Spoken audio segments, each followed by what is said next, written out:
Okay, so this is a major presentation, I think. There is I think it's a biblical statement that the truth will set you free. And what we're looking at today is finding ways to be practical about the fact that, yeah, it's great if the truth will set you free, but I think we are in a times where without the truth, our future is not assured. We need truth in a way. I think I would say that the human species has not needed truth before.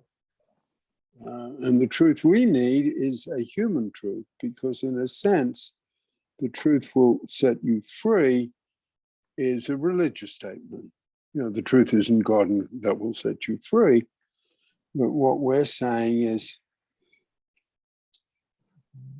what is the truth about the future of our planet? What is the truth about the future of our politics? Is something we need to know. And we need to know it from a human perspective of what are the facts. And the reason I want to make this a special presentation is because it's my birthday.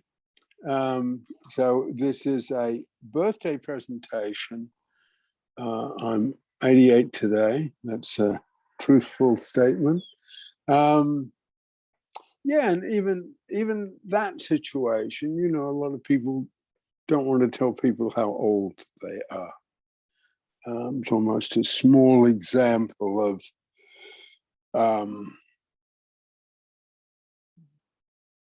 in pressures not to be truthful.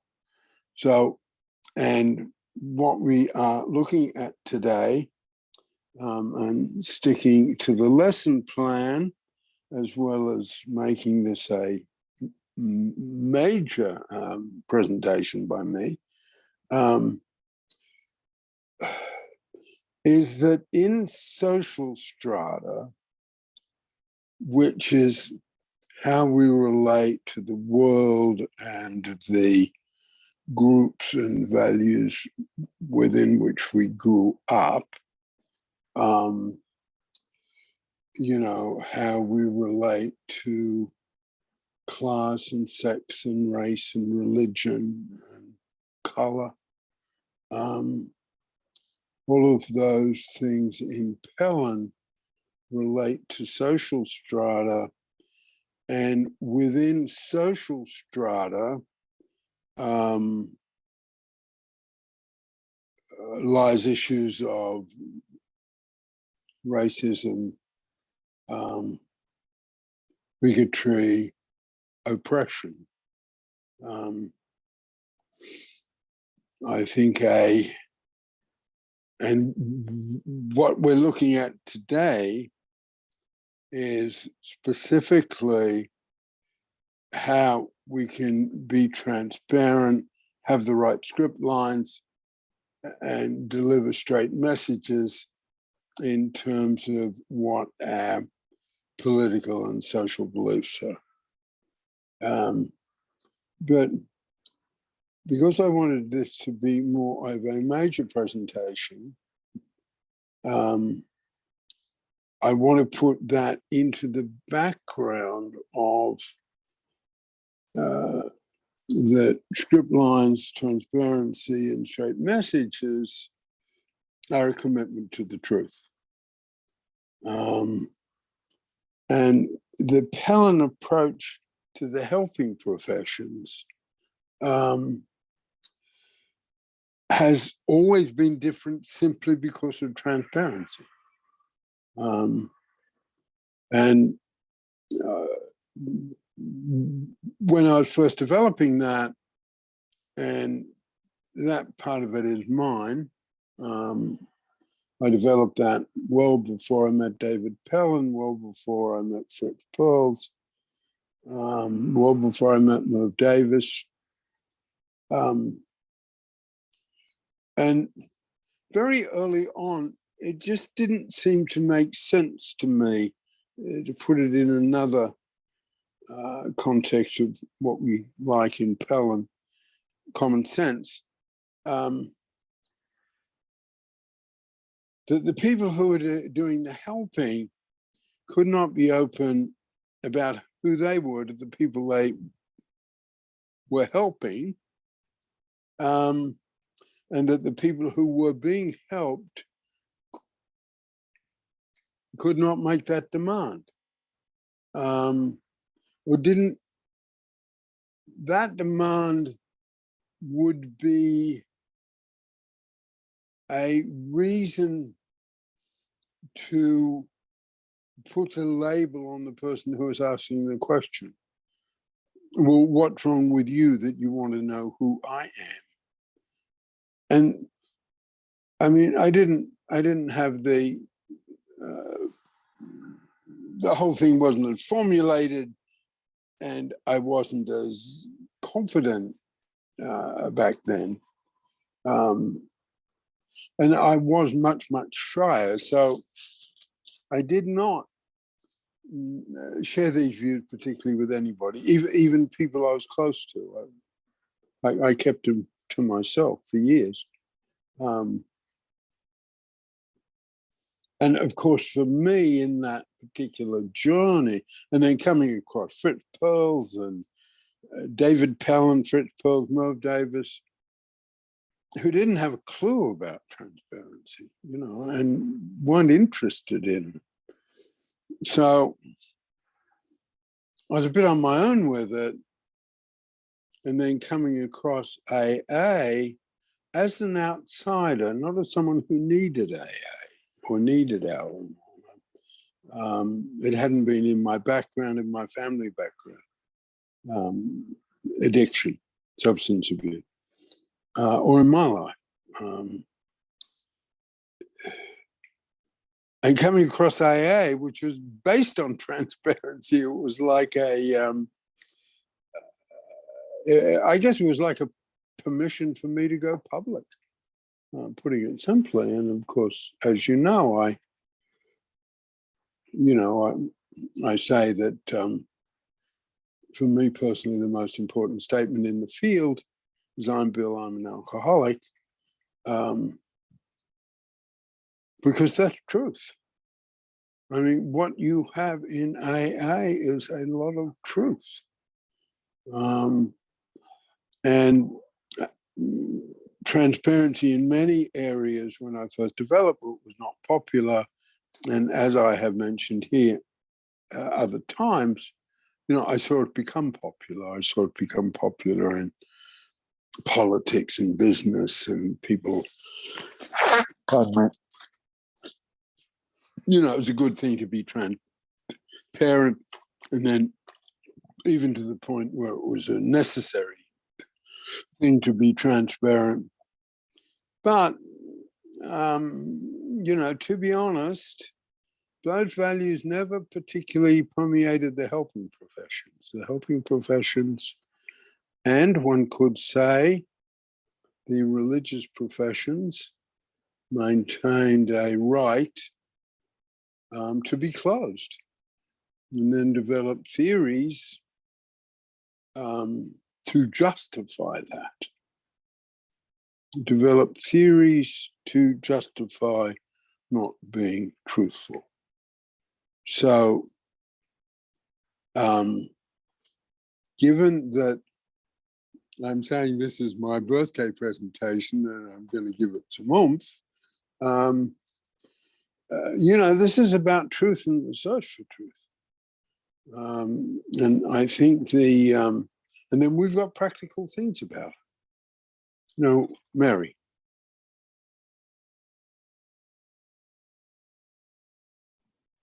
Well, I was just thinking that the utter truthfulness and the sharing of shameful secrets in Al-Anon and AA is seen as the only way to undermine the kind of stranglehold power of denial. And I was just thinking that in our profession, there's like a blanket denial that people don't even see, like the emperor with no clothes, of the harmfulness of having power relationships without transparency. Yeah, I think that's absolutely true. And given that this is this Zoom presentation, this forum presentation is about truth, the search for truth, and the need for truth. That is the only counter to the tendency of power to corrupt and the tendencies to absolute power to corrupt absolutely, and both in the helping professions and in the religious professions. Well, I'll use that stronger word of yours, Mary. There is a denial that power can corrupt because we're good. We're good people because of that label. We're not necessarily good people because of what we do, but we're good people because we're Christians, or we're Catholics, or we're priests, or we're doctors, or we're social workers, or we're psychotherapists. Therefore, we don't have to regard ourselves with the same humility that we are human beings with all the definitional faults that human beings have. We put ourselves, to coin a phrase, we put ourselves above morality, the way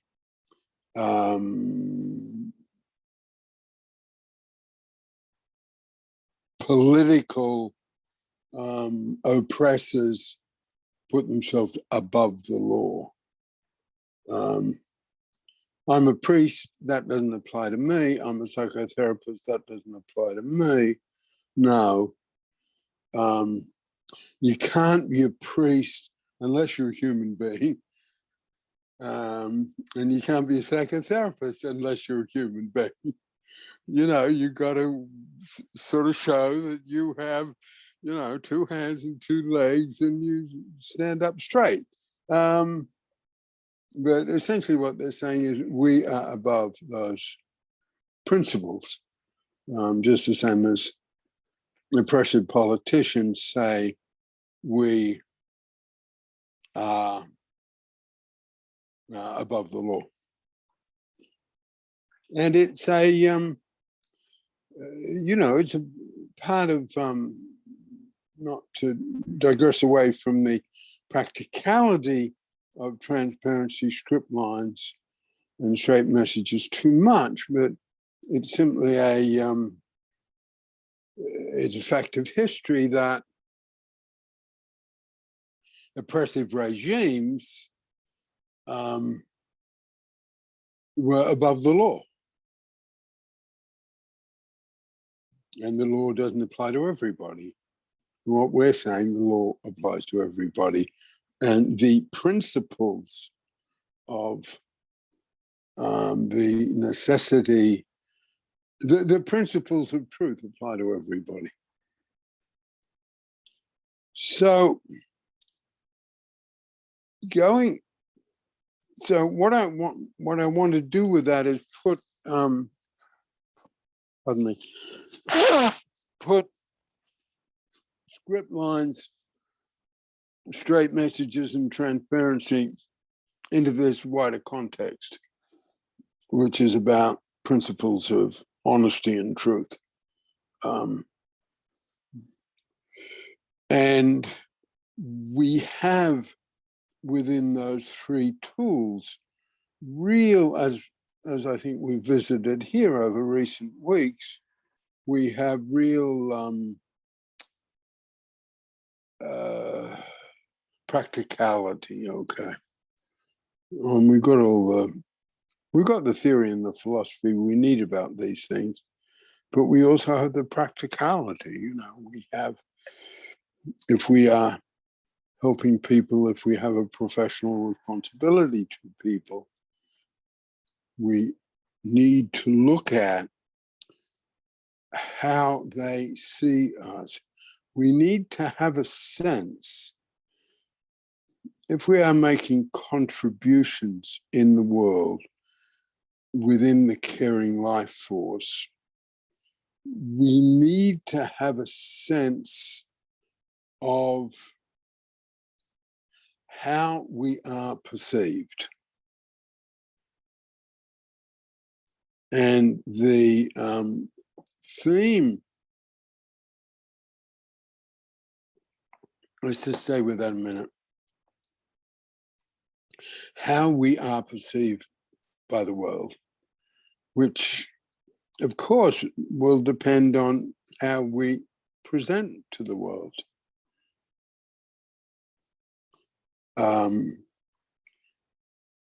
And we are saying that to be perceived as someone who is to be trusted and seen and be perceived as someone who has something to offer, I perceive you as someone who can help me. Our approach to that, and it is only a tiny bit of the whole truth. We are certainly not saying that we have all the truth about truth. We've only got our little bit, okay? About our little bit, we're intensely committed. But we're not saying we've got it all. But we are saying the ways to develop trust in a helping relationship is to be able to be transparent about who we are and not hide behind a work-based title or label. That first we're a person, Mary. Well, I was just thinking, sometimes when you make that comment, I think, well, if we're saying people have to be, therapists have to be transparent, then it's awkward because there are very few people who are transparent apart from us. But what I was thinking was, what happens with self-identity feedback, not feedback, but self-identity, is that therapists who are trusted, who are not transparent in our sense, show their warmth. Their caring life force shows, even if they're not following our method. So there's a sort of transparency there. It's not transparency, but it means that we're not the only people that can help people in the whole world. No, and I think you're absolutely right. That's why, you know, to keep myself honest, I slip in, we've only got a tiny part of the truth or about transparency or about the therapeutic relationship. We don't have it all, we just got our bit. But I think that's a useful thing to say, but what you're saying now, it's not quite enough. Because some people trust someone because they're a doctor. Some people trust someone because they're licensed. Some people trust someone because they work in a hospital that's well regarded. So we need, and I'm not quite there yet, we need to find some other ways to be talking about this, okay? Because, yes, and I guess the way I'm presenting it here today, I think there might be an early sentence or a sentence that needs to come now and is repeated a lot, is that truth isn't easy. Which is not. Truth is not easy. Maybe that needs to be almost the first statement. We're not saying truth is easy. We're saying it's necessary, and we're saying it's can take us to the point of significant and nourishing contributions better than some other approaches. Okay, but I think putting it in this wider context, because I'm just looking over my notes for this in terms of, and I made these a while ago because we didn't meet last Sunday. But in terms of what you just said, Mary, I'm just reading from my own notes.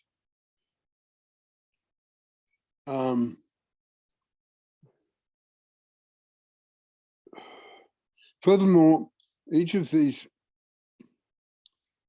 points of brief yet deep and revealing communication are a risk. People could use their knowledge of us against us.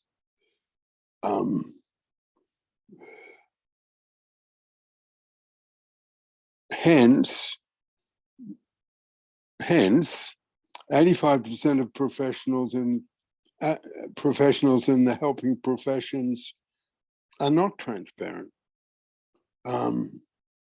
Also, most have not developed effective script lines, nor do they have reputations of giving straight messages. So they're my notes. That probably, it's got some truth in it, but it's a bit too severe. I think we've got to find different ways to get into this.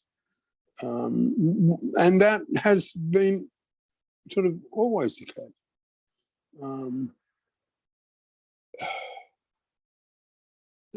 I think overall the time, I think people often say Pellin practitioners, well, I like it that you just don't sit there in a wooden way and I don't have any idea what's going on with you. I think people often said that, I like it. You're not just a blank face listening to what I'm saying, but not reacting in any way. I think over the years that people have said that over and over again. But if most people don't do it, there's got a reason most people don't do it.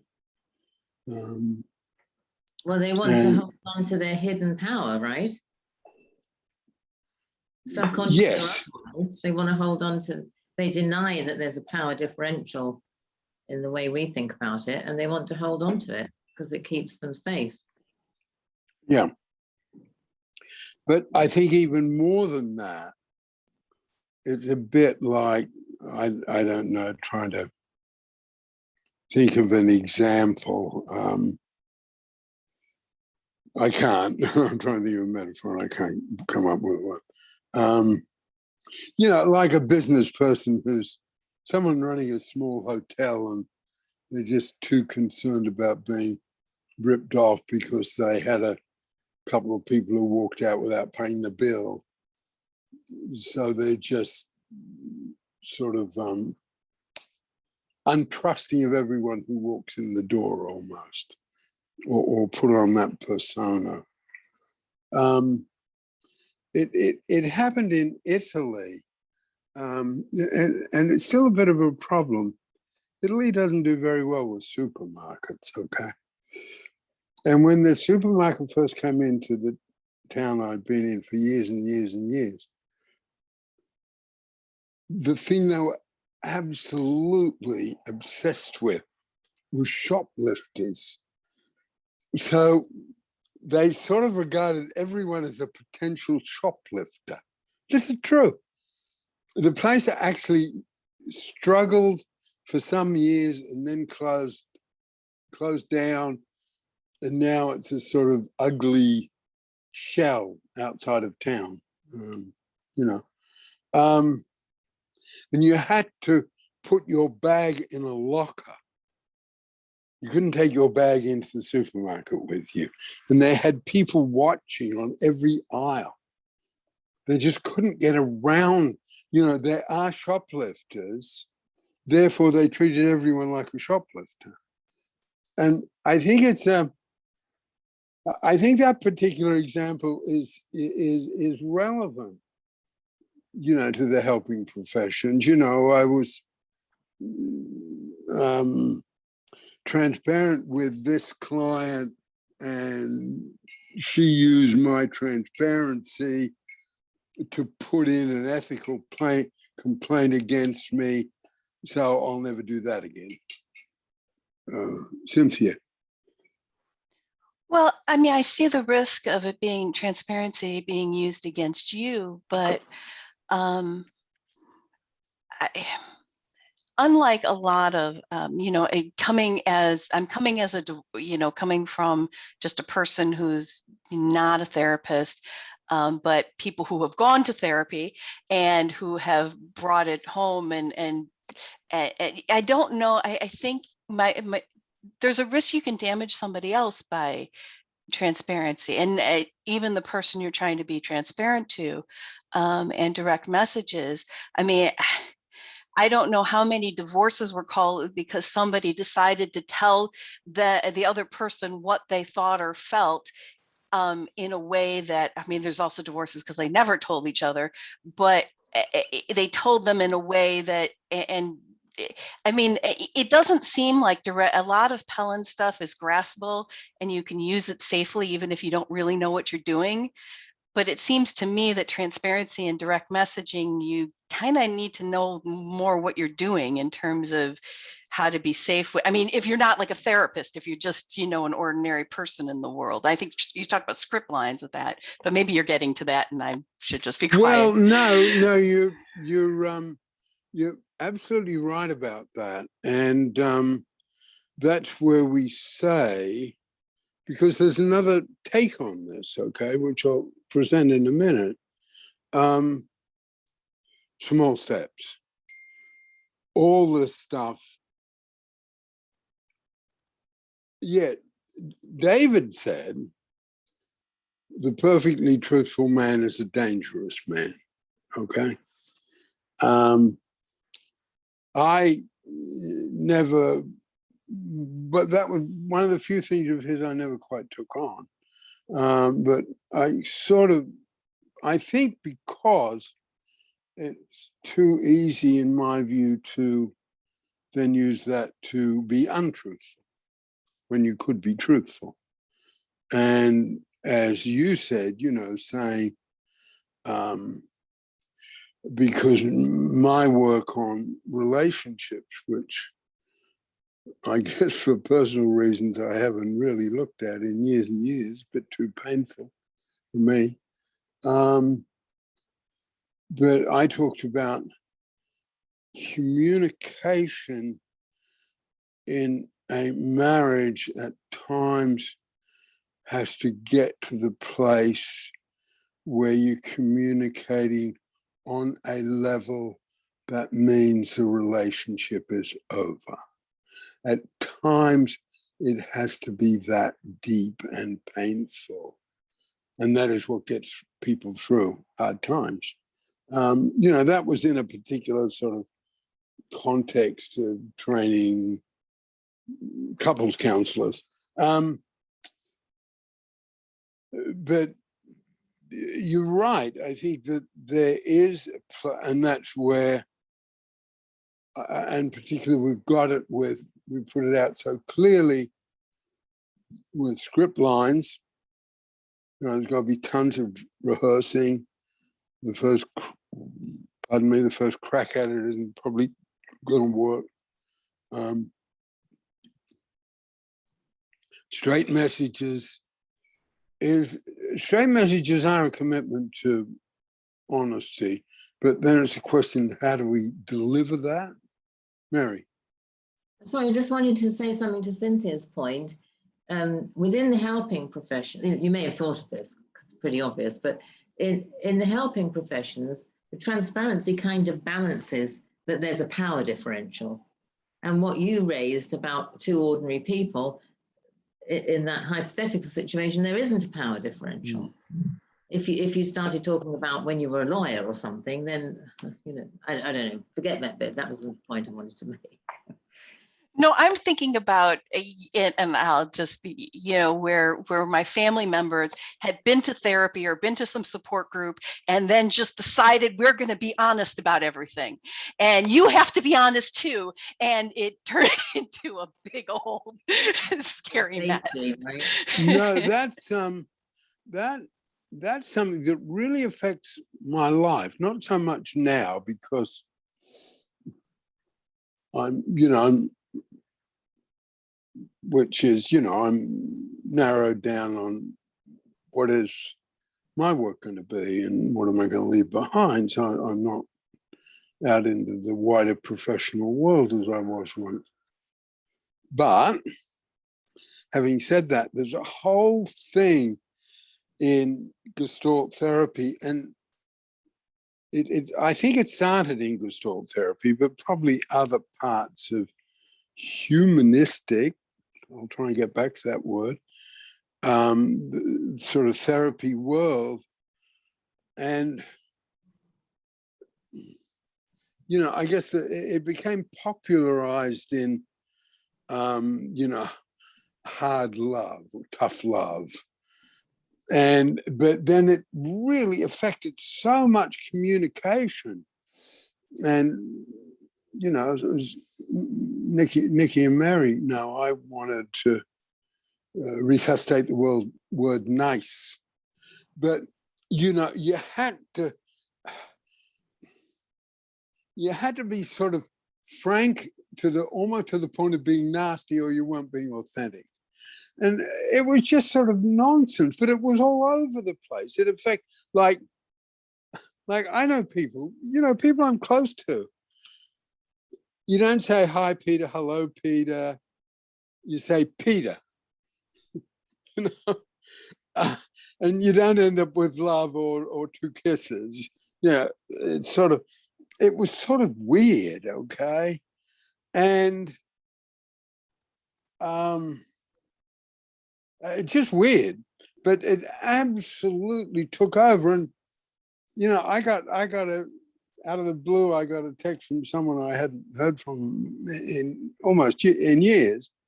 And again, and he's an old school Gestalt therapist. And he had this sort of, and Fritz Perls had that. You were not allowed to use the word help, because that fight of mine was when I first took on the thing about language. And then I searched for the William Shakespeare bit and all the things I say now. But you weren't allowed to say help. It was. So what was the little dance you did, Peter? Like, confront. Yeah, now let me remember. Yeah, I can't quite remember where that came from, Mary, but I know there was a lot of energy there.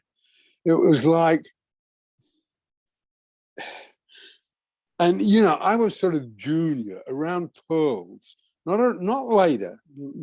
After he died and I found my place, I wasn't. But when he was around, I was really sort of junior, and he sort of had an inner circle. And yeah, I think the little dance was, it's wrong to the point of unethical. You are saying you are going to help people. That is disempowering and might even be abusive, and will put in a complaint against you. I kid you not, okay? One of the people on the inner circle wrote a paper called Chicken Soup is Poison. It was very famous in Gestalt circles for a while. And, my first bit was saying to myself, I'm going to resuscitate the word help. Because I saw... I have just a very practical question about that. Well, then if you can't help me, why would I pay you to see you and go through all this other stuff? Exactly. And that was the bit. I mean, it was so, it was very dogmatic.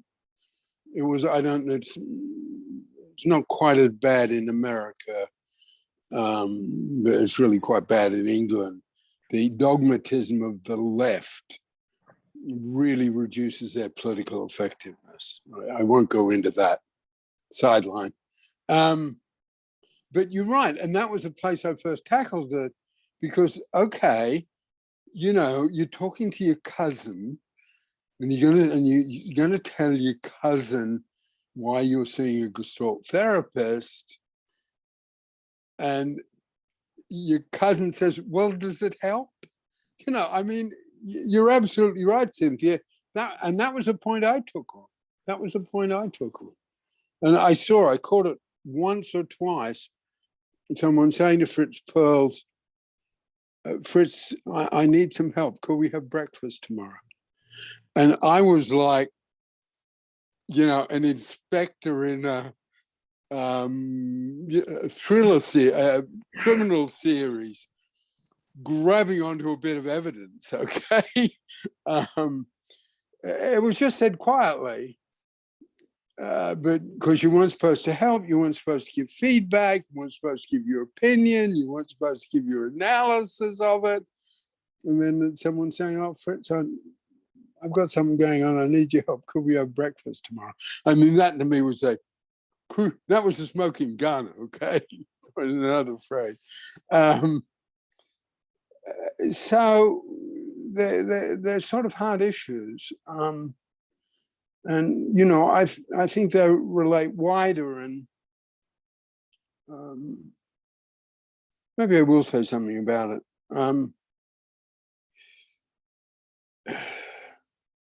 Being a little bit obscure there, sorry. But, you know, putting this in a wider context, you know, critical race theory is about how this stuff is it's a big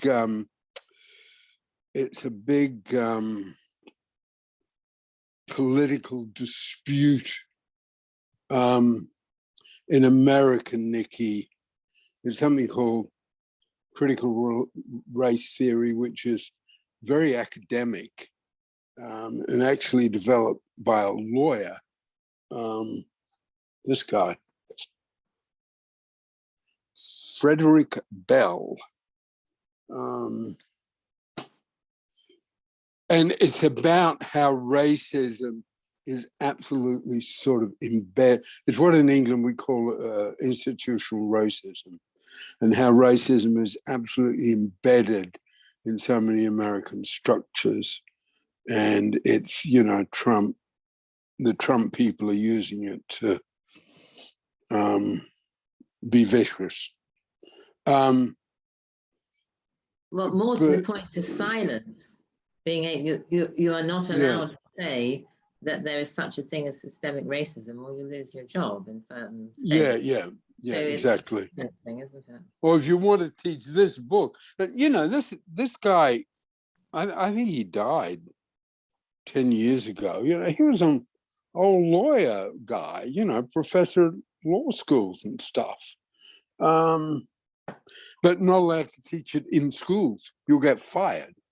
Well, people are getting fired by wanting to teach that in high school. So I guess that's sort of background to some of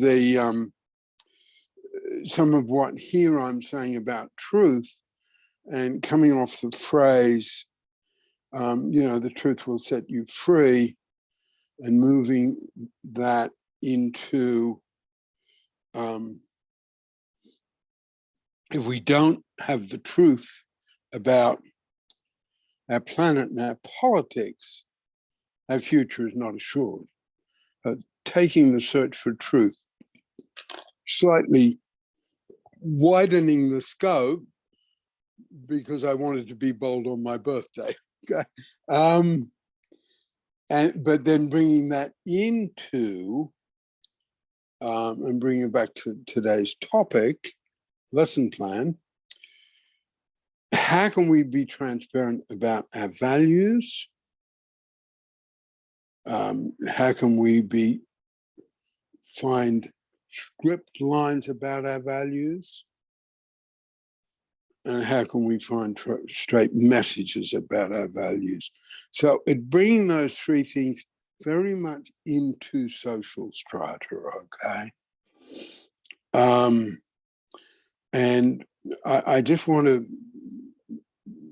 because I think for a number of reasons, I certainly want to stay on this topic through next Sunday at least. But so I just want to go back to the beginning of Peter, Sunday after, because next Sunday is Pellin, isn't it? Yeah, thank you. Okay, the Sunday after. Thanks, Mary. But before we got into straight messages, which I'm still having a little bit of a hard time with, to be frank. If there were more people here, I wouldn't say what I'm about to say. There's not that much to say about it, okay? Okay, give us straight messages. A straight message is a short statement about what's going on for you. So there's something, but I think about straight messages and truth, then I've got more to say about it, okay? But so one of these, on the one side, I guess there's a responsibility side of this, okay? There's the responsibility side in a safe way being truthful and honest in the world. That to me is taking the Pellin stuff slightly to a different level. That's my intention. I think it's always there in the background.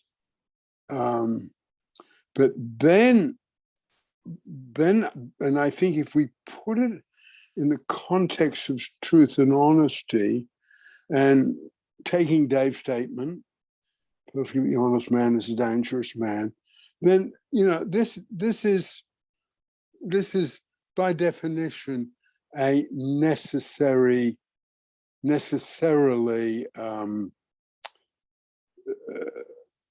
hard part of life. Mary. I wanted to say something about straight messages, because when you're going to give someone hard feedback and you're trying to be honest and you're trying to say it in a way that contributes to them rather than devastates them, kind of thing, there's like a catching your breath. There's that moment, it's like launching off a diving board or something, where you're going to take a risk. And I think straight messages share that there's just a risk that you feel when you're going to give a really straight message. I know that developed between me and John, that he wasn't good at straight messages in an intimate situation at first, and somehow, modeling, I guess, he learned how to do it. But there's that. I remember one time he sat me down and he said, you have got to sit there and not say anything. You've just got to listen to me. I'm going to tell you all my resentments, right? And there would have been a risk. He was very scared of being left. So there's a big risk in him telling me all his resentments. But they were straight messages that came out. Really that I think that's what we should put in some of the weeks ahead in the forum, okay? And that is getting back to the Pellin material about conflict. It's quite well written up in the manual. And I think, Mary, what we'll do, I think we'll have maybe 6 Zoom meetings on that. you know, it's a big issue in human life, conflict. We've got a lot to say. That's background to the part of work on in conflict is expressing resentments and demands, okay?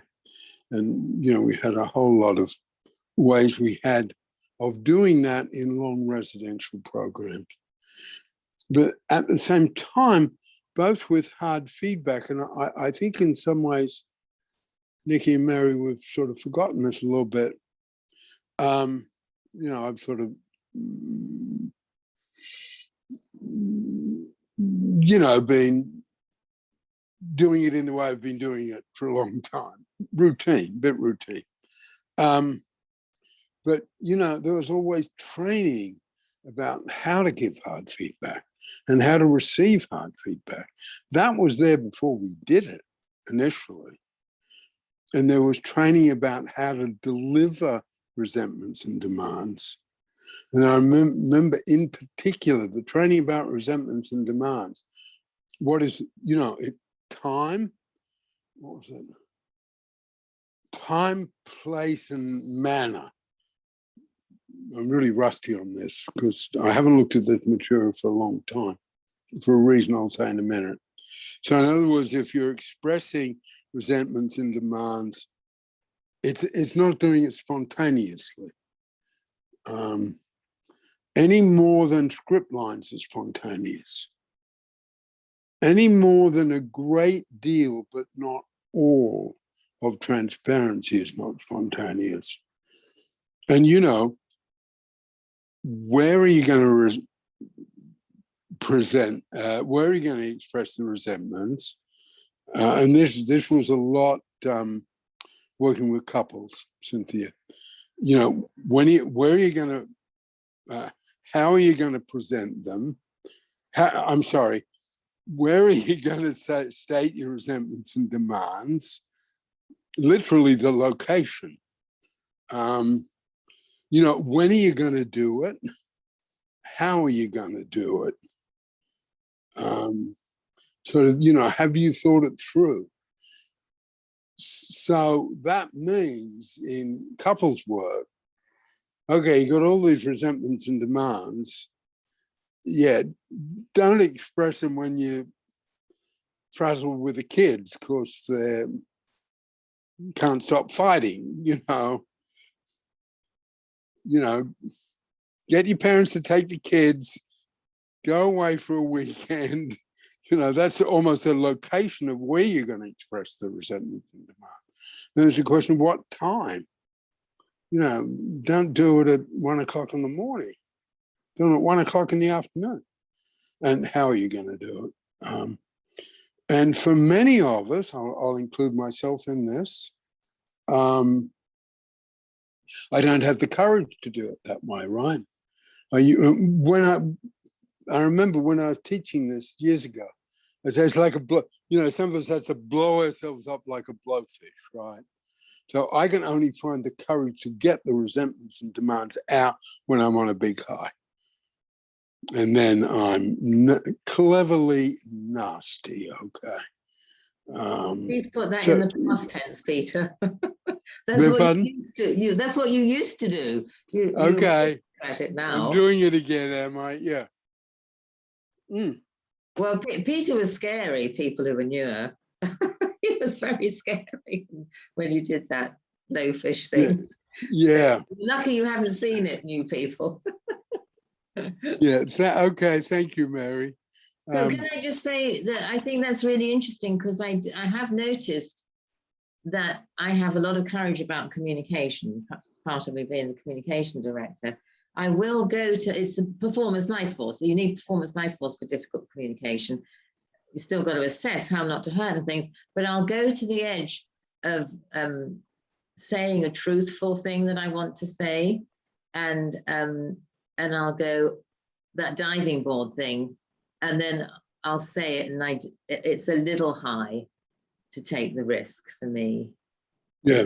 I think the performance life force enjoys the risk, so it becomes a measured risk. I'm going to get that nice feeling that that was hard to say, and I've managed to say it in a way that's not blowing up or mean. And the truth is out there, because that is part of the truth will set you free. If you manage Yes, it is. what you're holding on to and you say it and it's heard and doesn't cause a divorce, then it has set you free, because now that person knows it. And I always noticed that John was the sort of, I don't know if there's only two types of people, but in my life, I noticed there are people like me who would never say a certain thing. And if it gets... Are you there? You're frozen. I can't hear you, Mary. I think she's frozen. Me too. Okay. She'll come back. That's interesting, isn't it? The use of language. We freeze and then we come back. Okay. Oh dear. Mary's... She seems to have dropped out of the call. There must be some problem with the internet. Yeah. I hope she's back soon.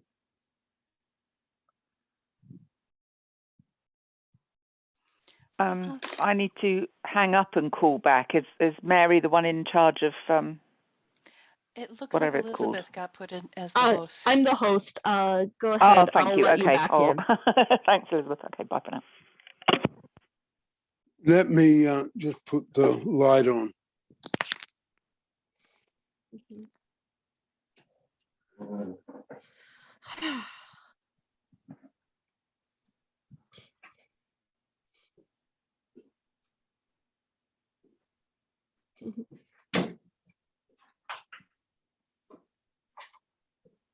Break time for everybody.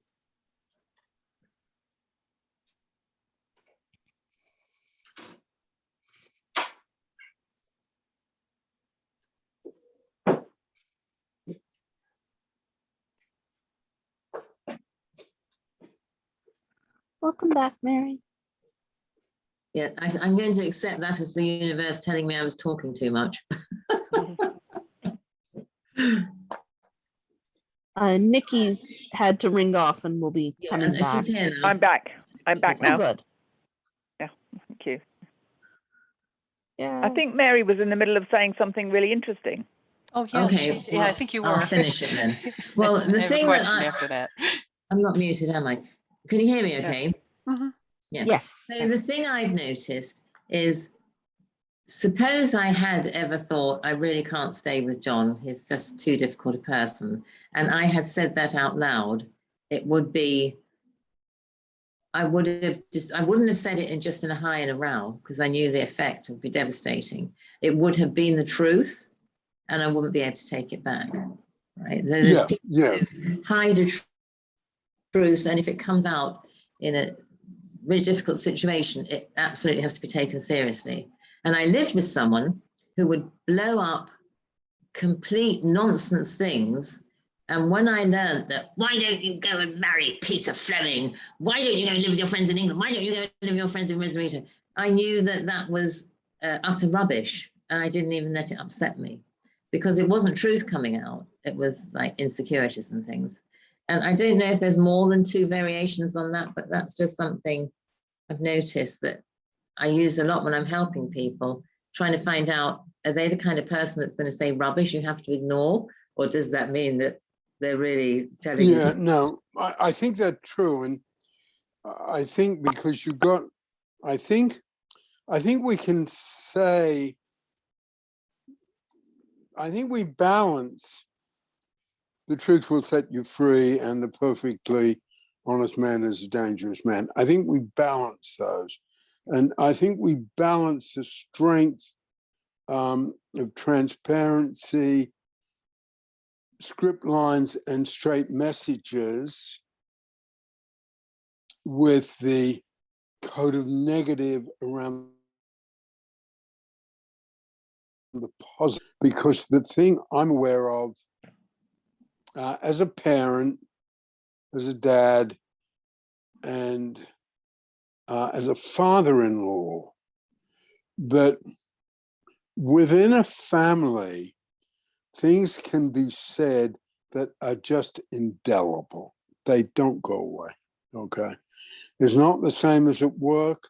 This is my view. And this is really my personal life, not so much, you know, the work. And you know, but I've got two daughters and I've got two sons. I've got two daughters-in-law, and they're both really strong women. And we could have exchanged straight messages or transparency over the years and said negative things to each other that would have been part of the family narrative, okay? And we didn't, you know. And we've just got really good relationships. And so I think there's limits to this, just the same as I think there are some things that, you know, parents can say to children that, you know, a child just holds on to forever. And I know it's a joke in my family, and this bit was deliberate. And I guess that I had it myself in my own background, but I made it really deliberate. Because I remember at one point my kids would say to me, you know, I'm really proud of you, Papa, okay? Because they grew up with me saying to them, I'm proud of you. I mean, to the point where they make it a joke, okay? But so Peter? we're looking at, yes, Elizabeth. I think Cynthia had something to say. Is that still the case? Thanks. Yes, but I can, well, it's kind of a No, go. question, and it kind of actually takes off on a little bit about what Mary was saying, although the question came before that, but it's in the same topic. Say the truth that sets you free, and like speaking with things like resentments or even, you know, thinking of leaving and stuff, and those thoughts. How do you know what the truth is? Because I'm going to tell you, if I have a resentment, it may be different if I'm in a high or a low or in a calm. And, you know, like, you know, and something can be endearing in one moment, and the next moment it drives me insane. You know, I mean, you know, there's so much in terms of, you know, there's so much shifting sand, especially when it comes to things like emotions. And, you know, and then actually one thing that you know, I used to do, and I don't anymore. I mean, part of it was spiritual healing, but I still sometimes feel it. You know, there are times when, because of my background and because of having experienced a lot of abandonment and feeling a sense of things, you know, there's still a thought in my mind that anytime there's conflict, the relationship's over. And that's just, you know, and the you know, and how do you know what that fear is? I mean, now I know it, and like I said, the spiritual healing I did fixed a lot of this. I mean, I still have those thoughts, but I'm like, okay, come on, calm down. It's all right. You know, let's look at things. This is not the end of the world. You know, this has happened before, and it's okay. But there's that sort of, you know, and I did say it in panic a lot of times. And it wasn't that I was trying to be dramatic. It was actually, I was panicked because we had a big fight and I didn't see a way out of it, at least in the moment. But, you know, but those things, like, how do you, in terms of truth, like I said, with resentments and demands, and yeah, I might have demands. I might like wish my spouse could do something, but I know she's physically unable to do a lot of stuff. And, you know, and you know, I mean, there's just, it's the truth is complicated when it comes to emotions, at least for me. Maybe I'm just, No, I think you're right. I think it's I think we need a sort of new first or second paragraph, okay? There's a certain quality in my work that isn't great, where I take something for granted and don't write the first two paragraphs or half page. So I think around this, there needs to be something like, and I'm envious of people who can make their work more quickly understandable and therefore successful, like mindfulness, okay? Because when because I feel what you're saying is, and I think in Pellin there needs to be some sort of easy way we just roll into it. We need to be able to teach it, which you should be able to do now after all these years. So someone can really roll easily into it the way those of us who've been around for decades can. You know, we can just say evaluation in terms of valuation strata or valuation in terms of purpose. So I think we need some sort of introduction that, you know, the first thing we look at, and it's true, you know, the first thing we look at is who's going to get hurt by this. But we don't quite have those. So some of your questions are really sort of fundamental, Mary. Well, I think one thing to bear in mind is that, you know, Peter will say they make a decision unless you've looked at it from a lower high and the calm. I agree we need to elaborate what you mean by truth in this situation, but you don't know the truth in a pendulum swing. Like my truth since my friend died a few days ago was I was completely trapped here and the rest of my life was, you know, I was going to do my duty and stay here and the rest of my life's kind of over. And the other truth of a swing up was, oh, this could really work and I can work on my own and we could have a nice time over meals. Well, then it seems to be turning out that the high swing, what came first in a high, is actually more stable. What am I trying to say? It's just, it seems true. One thing seems true in a high and one thing seems true in a low.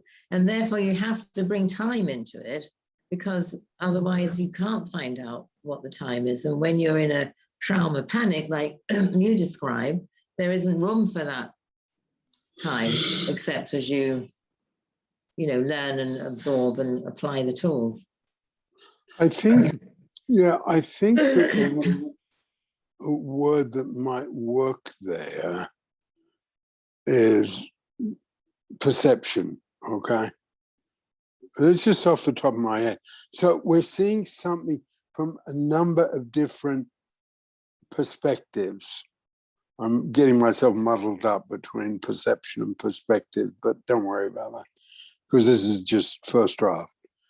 But I think one of the things we could say, in Pellin, we're always looking at things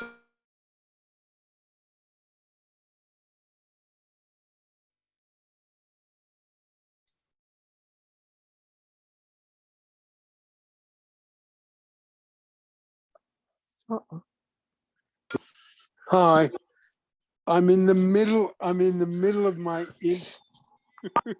oh, dear.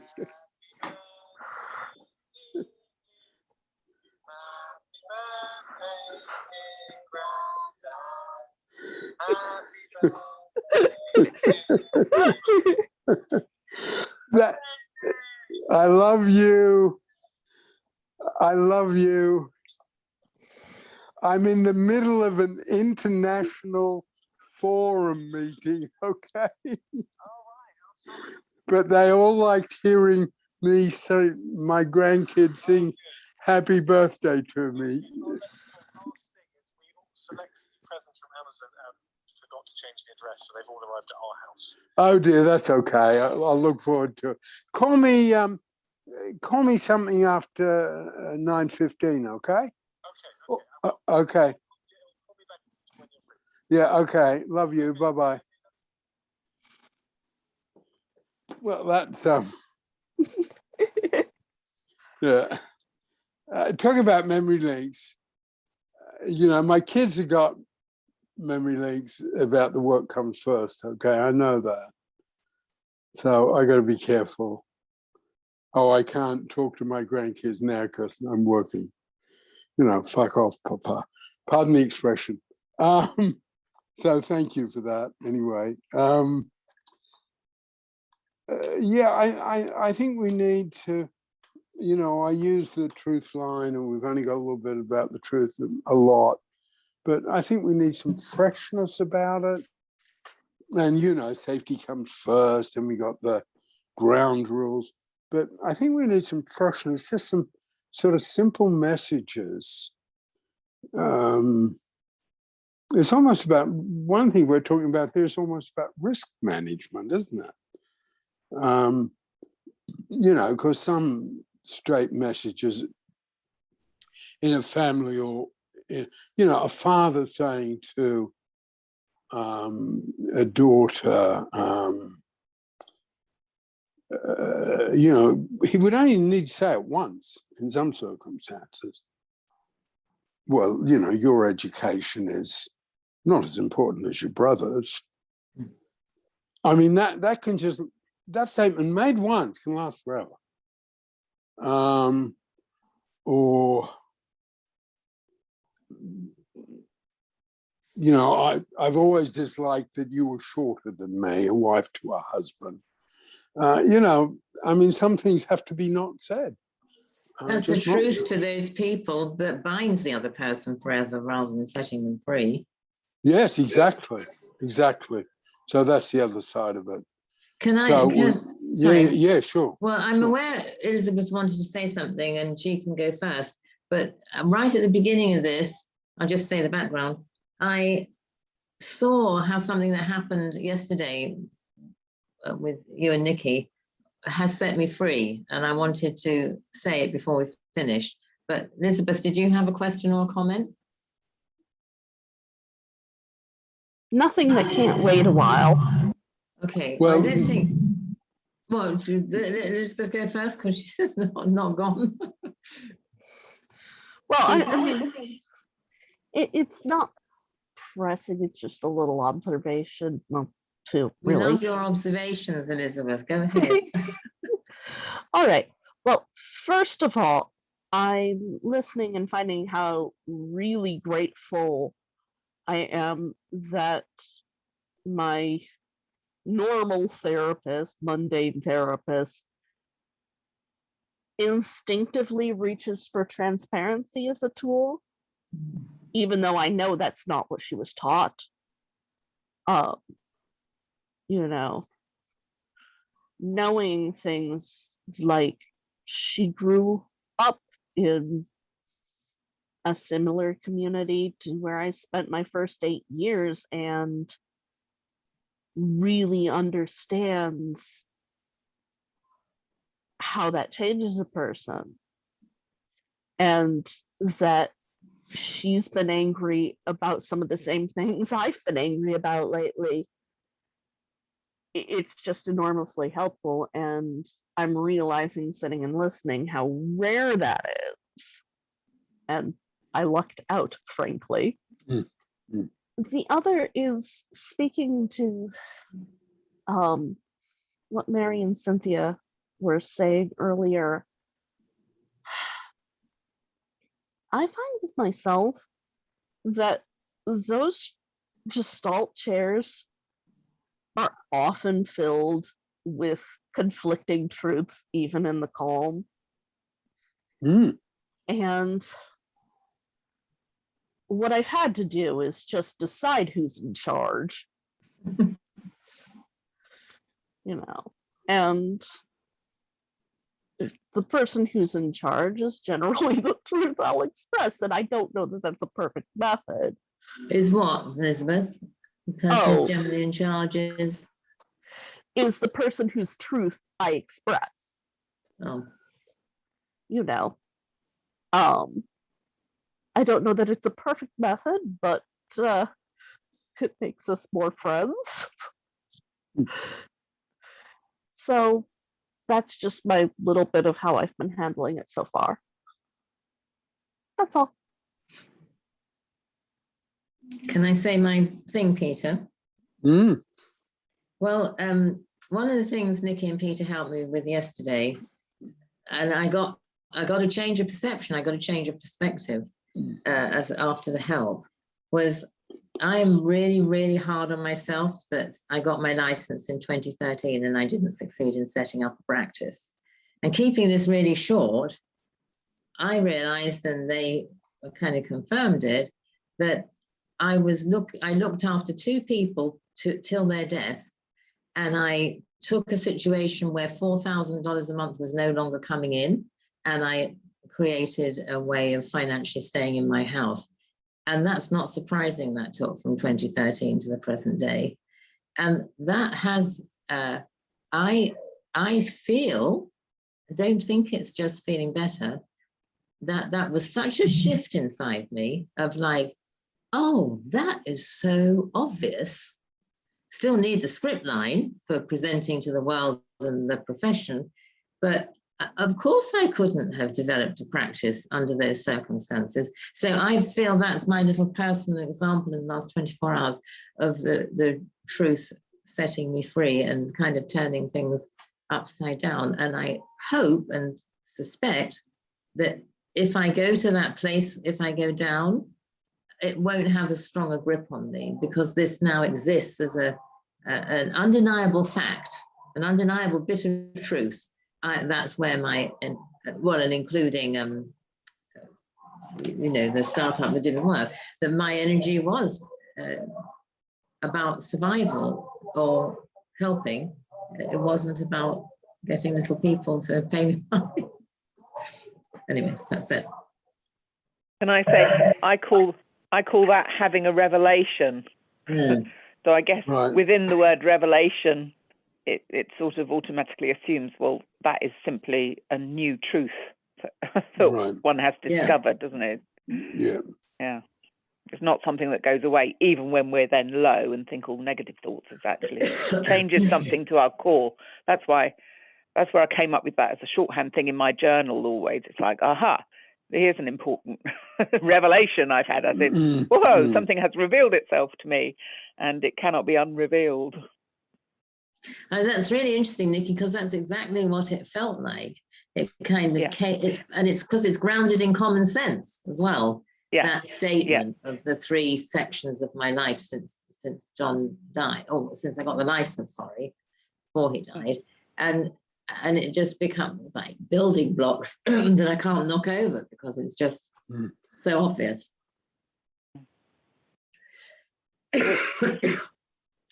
I think there's something about sort of common sense and what you were saying about Elizabeth, about you lucked out with your therapist because the therapist knew how to use transparency, what we call transparency, what someone else could simply call common sense. Or another expression I sort of like and want to weave into this, that I get at that first half page, sort of what's the right thing to do? You know, and at times the right thing to do is to say to someone, you know, my upbringing was, you know, some way similar to yours, or my upbringing was like this. Or on my side, it's the reverse of that. You know, I was privileged because I had a happy childhood. And just sort of having it out there, it's sort of, it's common sense, a right thing to do just to share that bit. And I guess when I say that, you know, I had the privilege of a happy childhood. Well, times I call it my emotionally privileged upbringing. It's sort of, I think it's saying, you know, I might be a bit limited in understanding someone coming up through a harder place. And that's all out in the open. It's just out in the open. And then, of course, it can be referred back to. And I guess the power of truth, I think, is it something we can refer back to. But I don't in any way, and I've never before put together the particular ways my daughters-in-law and myself were sort of quite cautious, you know, treading on thin ice. When in a tense moment, you know, we could have said the wrong thing to each other.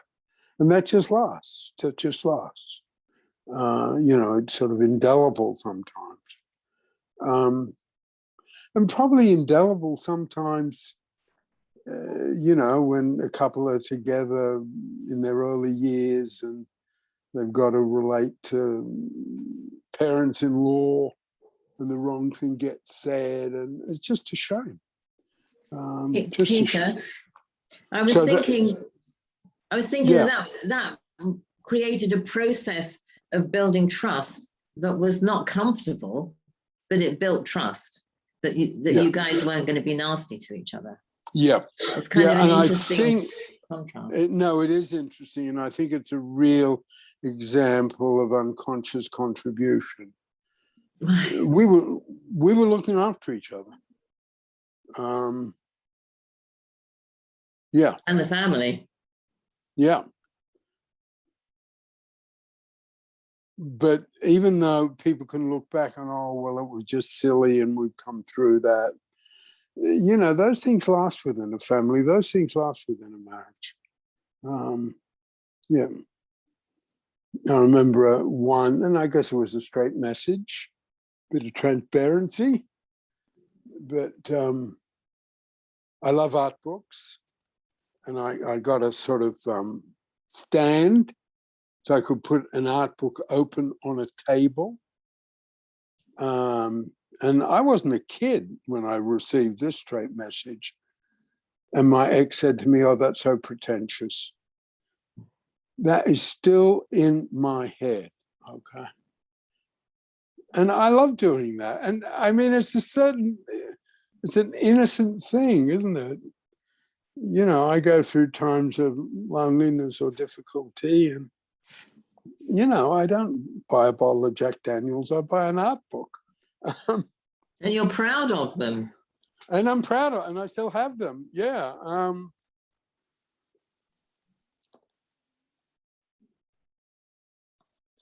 Oops. Yeah. I mean, I might be one of the few people around. There's total digression. Few people around who know the brilliance with which Time Life produced relatively cheap art books. They're just terrific. Good as anything. Anyway, sorry, that's off. Can I make a comment? Can I make a comment about that? I just think, you know, that ex needed of course, you can't turn it around fast enough, but it's something like, or some other time. It sounds, oh, no, I'm losing my train of thought here, but it's something about the projection is you have a need to be nasty. What are you projecting onto? It's nothing to do with me, because you knew you were innocent in your innocent little hobby.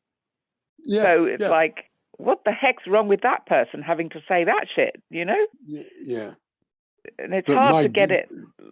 Exactly. It's once it's gone in, it's so hard to get it out, isn't it? Yeah. Cynthia.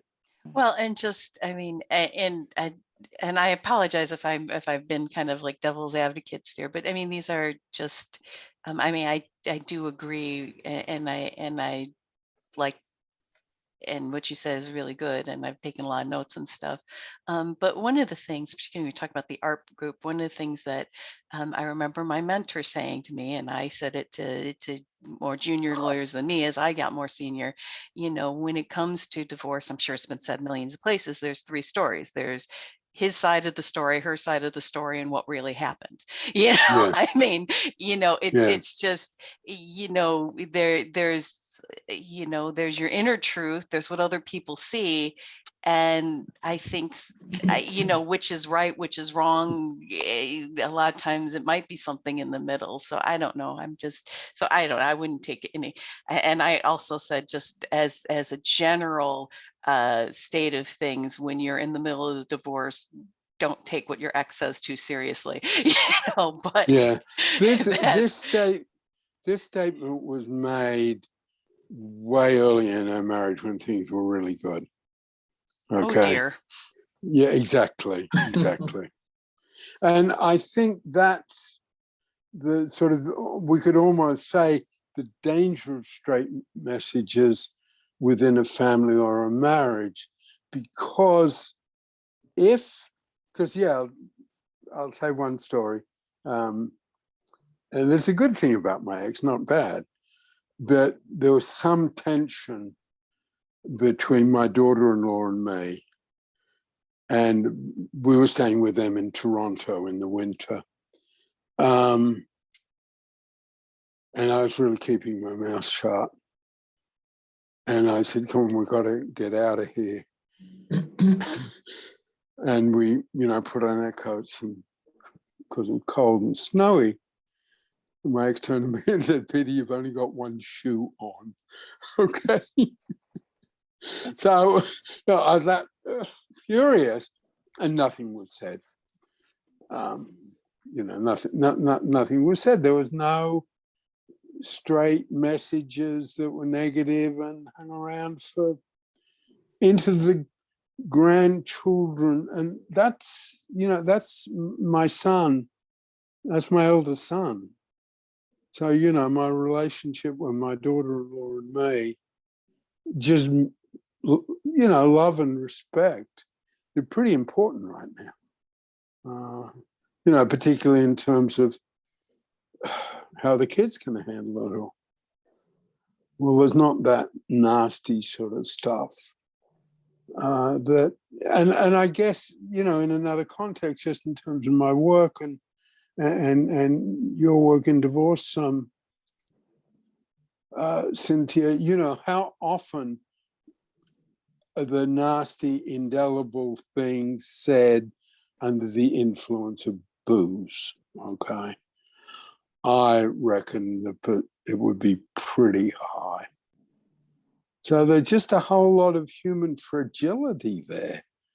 And yeah, so we got more work to do on these themes, for sure. Definitely.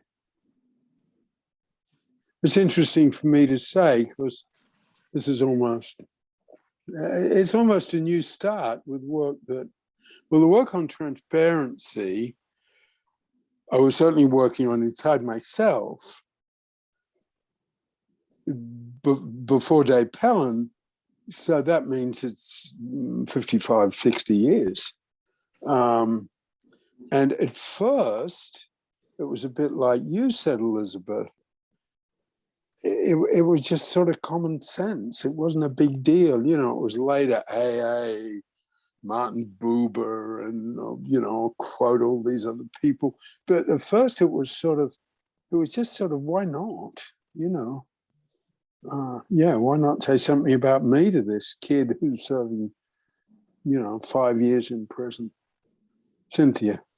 Well, I was just one thing when you're talking about influence of booze, more often, at least in mine, I think, and it's something I wanted to raise, and maybe you'll bring it up in a later thing, but I think in order to be able to do this stuff without hurting yourself and other people, you have to have at least a minimum amount or actually even more of just communication strata, high enough communication strata, because I'll more often than, and sometimes it was the influence of drink, but I'm telling you, a lot of times it was just two people had poor communication strata, and somebody told them they were supposed to be honest, so they tried to do it, and didn't know what they were doing. I mean, there's and there's cultural things and and differences between men and women. I mean, women, maybe it's a little different now. Men are generally taught and allowed to communicate more directly, and women tend to be taught, it's changing, but tend to be taught to communicate indirectly. And a big cause of problems was she thought what she was feeling and what she wanted was so obvious, and he didn't have a clue. I mean, that, or she's been mad at something and he knows what I'm mad at. And he's like, I have no idea. Yeah.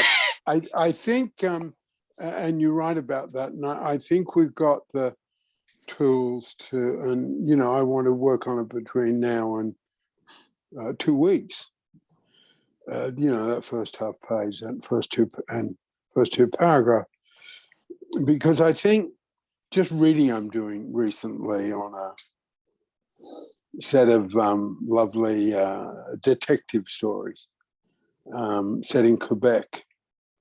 I think I held one of the books up here. I've read them all. Have you? Okay.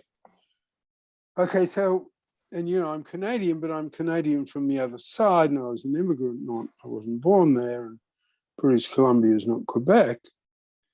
But in Quebec, you don't walk into, and it might well be true of Upper Michigan, you don't walk into the forest at night on your own. You don't do it. You know, you can walk into the forest there and, you know, be lost within 10 or 15 minutes, just lost. Okay. So I think we have sort of something in Pellin that, yeah, we don't walk into the forest on our own. You know. What's the metaphor about? I don't understand. Yeah, I haven't quite got it clear because I'm still working on it, but I know that just from reading the novels that someone in Quebec would know absolutely what I'm talking about. And I can do the thing about the sea. I can do the thing about the ocean, okay? You know, you do not forget. You know, you do not lose respect if you're swimming in the open sea. You don't do it. And I think there's something similar here. You don't walk into the forest because as soon as you're 10 minutes in, the threat's there.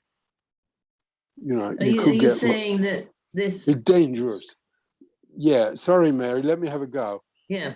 So what we're doing with these things is saying we will prepare you to go into this territory in a way that is safe, and we are not denying any of the threats. Now, I can't say easily the threat of the forest, but I can, you know, I hardly even need to express it, the threat of the sea and swimming, you know, because I grew up with that. So I guess it's answering your question directly. I guess it's getting at the dangerous world and how are these tools, which are ambitious, used safely in the dangerous world. Because it's going to be, to use the two things I started here with before we stopped, it is going to be hurtful. It's going to be painful. I'll use that word as well. It's going to be painful, hurtful, and dangerous to look at the truth of our planet and of our political system. We don't live in a time where either of those two questions are in any way comfortable, I don't think. And we need the truth. We need the truth about those things.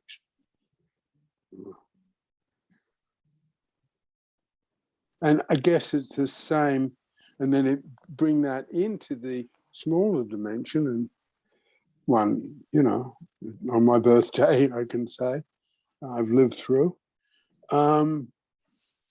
You know, divorce has that sort of same quality. You know, my whole life is going to fall apart. That's what I'm facing. So, you know, I guess we're looking at the dangerous world, and we need to. Sorry, Peter, you just did that thing again of making it sound like you're actually talking about yourself there when. Right. Okay. You're saying that would be the inner reality of a person who's just about to get divorced. Yes, I'll say it again. So the inner reality of a person who is just about to get divorced. yeah, that person's whole world is about to fall apart. And thank you, Nikki. And also, you sort of underlined the dangers of transparency, right? Because I just did it, you know, and okay, the 5 of us here, but say it was 15. You know, say it was 15 plus 2 people new to Pellin. What you just pointed out, Nikki, would be a very unuseful bit of transparency. Well, it's not even transparency, it's inaccurate. You just okay, talking, yes. if there's something happening to you in the present. Yeah, it's interesting isn't. that you pointed that out, because amongst my notes of what I presented here is that if we're coming from a if we're coming from a caring life force, we will tend to use transparency and script lines in a not good way. On our own, we won't come up with good ones. So you just proved the point, Nikki. Thank you. Really, really. Okay, we'll stop there. Once again, thank you for coming. I'm Peter. I'm in Norfolk, in England. It is full dark at almost 7:45. Nikki will go. Nikki in Wimbledon, same story. Yeah. Cynthia. Cynthia, Kankakee, Illinois, and happy birthday, Peter. Thank you. Elizabeth. Elizabeth, Eugene, Oregon. Happy birthday. Thank you. Mary. Hi, just before I say goodbye, I just want, I sent a very good article from The Atlantic about conflict to Cynthia and Elizabeth, and it kind of dovetails with Pellin stuff. It's really interesting. I should have said it another time, sorry. Okay, that's interesting, Mary. And just putting this in, I wonder if we could think of putting more links in the newsletter, because I'd love to put in the link to the article on the lady who's the park ranger. The park ranger Yeah, in the rover. Yeah. Rosie the Riveter.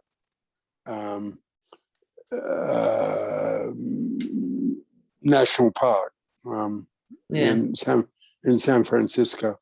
So let's sort of do that a little bit, and just the same as I'd like to make it, put a book, like I like holding a book up here, Okay, and sorry, I didn't say Mary Rosarito Beach on a grey day, even though I've filled the washing line and nothing's going to dry. Oh dear. Okay. Thank you. Bye. Bye, everyone. Bye. Bye, everyone.